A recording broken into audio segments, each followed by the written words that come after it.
Okay, welcome back, ladies and gentlemen. We're talking tools for your digital classroom. Let's go ahead and talk about another key component to a lot of digital classrooms. Again, do you have to use this tool? No. But can it really impact your digital classroom?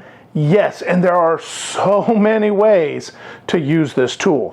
What I'm talking about is a document camera. Now, a document camera is a pretty simple idea. It's really that old overhead projector that many of your math or history teachers may have used when you were in school.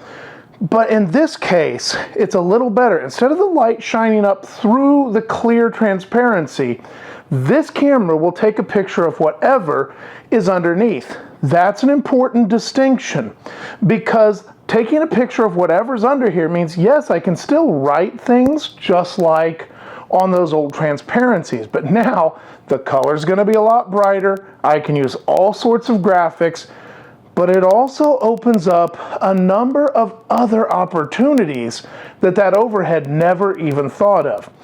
Number one among those things is this camera and this microphone are pretty good.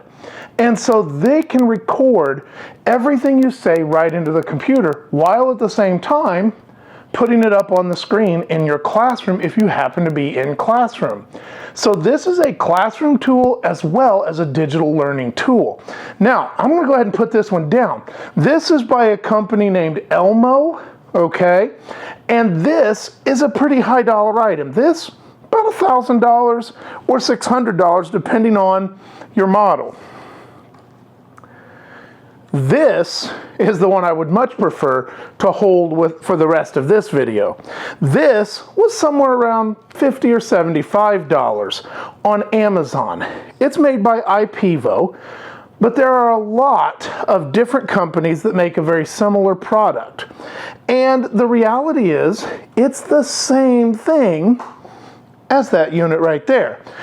Now this means I'm going to have to wire it a little differently because this works off a single USB plug.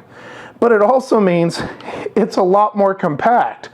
I used to bring a large document camera just like this home with me to do my videos for my classroom, but I got tired of lugging it home and taking the risk with that expensive document camera. Whereas this has been on a number of airplanes and a number of trips with me. And to be honest, if I break this, I'm not out that much. Now, to be fair, the camera on this unit and the microphone on this unit are not near as good as this unit over here. The autofocus that's in here, okay. In here, great. But the reality is it all still does the same thing. Well, so what? So I can record what I write? There's lots of ways to do that. You're right. One of my favorite things, though, to do with this is not only does it catch what you write, but any demonstration you do underneath this document camera, this is your close-up demonstration, just like Martha Stewart, just like the Home and Garden people, just like the Food Channel people. Whatever you're doing right under here, the kids have a front row seat to. And that's an important way to be using a document camera. Not just for notes and writing, because we can give those other ways. But a document camera allows us to do close-up demonstration for the benefit of students. That's an advantage. Additionally, this document camera can work as a webcam if you need it. And it makes a great cameraman if necessary. So I can do presentations right to it. So I can do demonstrations, I can use it as a webcam, I can use it as a document camera. All of those things are built within these types of units. They make a great addition to a screencast.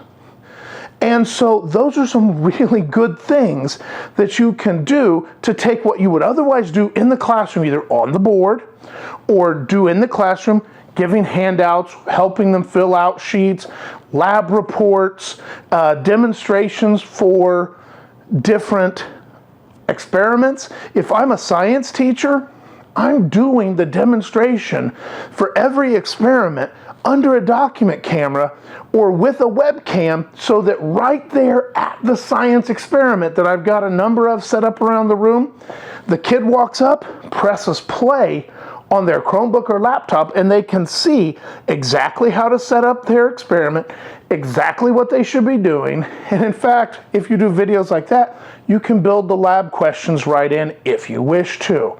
But otherwise, you have tools like this that allow you to take your classroom and allow you to put it in the computer digitally so that it can be wherever your students are, including experiments. You have that great hands-on history item. Ideally, you want that child to handle that item in your history center or in your history stations. But if you can't in a digital classroom, a document camera allows you to get up close and personal with that historical item so that that student can really at least get a see and maybe see that real texture of that item, even if they can't feel it. Let's do one more here. Now this is only about $12, $10. The problem is it doesn't have a camera, it doesn't have a microphone, and it sure isn't very fancy, and it has no cords. But what it does do is holds a cell phone.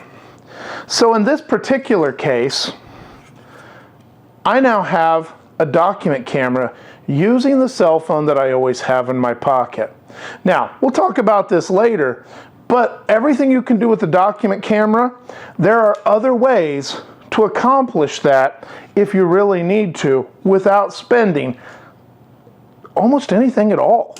So with that, those are some uses of a document camera and a couple of the ideas to encourage you on what you can do with this tool to turn your classroom from traditional to digital without really too much effort. These don't take much to install, they plug right in, the software is pretty easy, and I'll show you a couple demonstrations of that.